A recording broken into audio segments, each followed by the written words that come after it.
वह सुकरात अपनी दरसगाह में बैठा हुआ था और अपने शागिर्दों को पढ़ा रहा था। एक आदमी कमरे में दाखिल हुआ और ज़ोर ज़ोर से चिल्लाना शुरू कर दिया। वो बहुत गुस्से में था और सुकरात से बदतमीज़ी कर रहा था। तुम लोगों को क्या उल्टी सीधी बातें सिखाते रहते हो और तुम उनको गुमराह कर रहे हो, मासूम लोगों की जिंदगियां खराब कर रहे हो। उसकी बदतमीजियां बढ़ती जा रही थी। सुकरात के शागिर्दों को भी गुस्सा आ रहा था, लेकिन सुकरात बड़े तहम्मुल और खामोशी से उसकी बातें सुनता रहा। उसने जवाब में एक लफ्ज़ भी ना कहा। आखिर वह आदमी अजीब नज़रों से सुकरात को देखता हुआ चला गया। उसके जाने के बाद एक शागिर्द से रहा ना गया। उसने सुकरात से पूछा कि आप खामोश क्यों रहे? आपने उस बदतमीज़ आदमी को जवाब क्यों नहीं दिया? सुकरात ने मुस्कुराते हुए सवाल किया, अगर कोई आपके लिए तोहफा लेकर आए और आप उसे कबूल ना करें, तो फिर वह तोहफा किसका होगा? शागिर्द ने कहा, वह तोहफा लाने वाले को अपने साथ वापस लेकर जाना होगा। वो तोहफा उसी का रहेगा जो उसे लेकर आया था। सुकरात ने कहा, बिल्कुल ऐसे ही उस आदमी ने आकर मेरे साथ उल्टी सीधी बातें करना शुरू कर दी। मेरी इंसल्ट करने लगा, लेकिन मैं खामोश रहा। मैंने उसकी बातों को नज़रअंदाज कर दिया। मैंने उसकी बातों का कोई जवाब नहीं दिया। मतलब मैंने उसकी बातों को कबूल ही नहीं किया।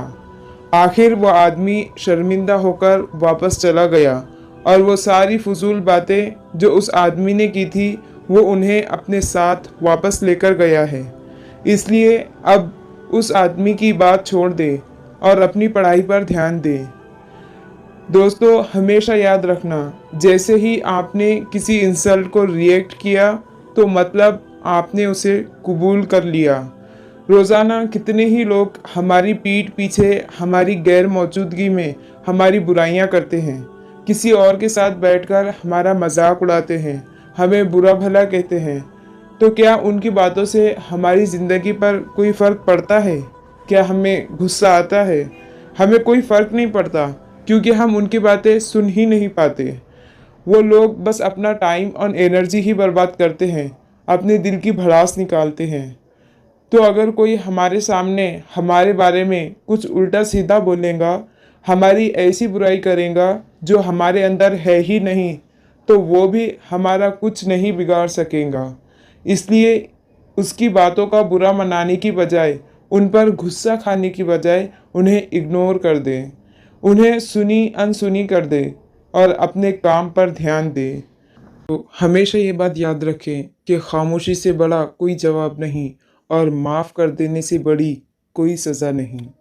अगर आप गली में से गुज़र रहे हैं और किसी कुत्ते ने भौंकना शुरू कर दिया है, तो उसे नज़रअंदाज करके खामोशी से गुज़र जाना ही बेहतर है।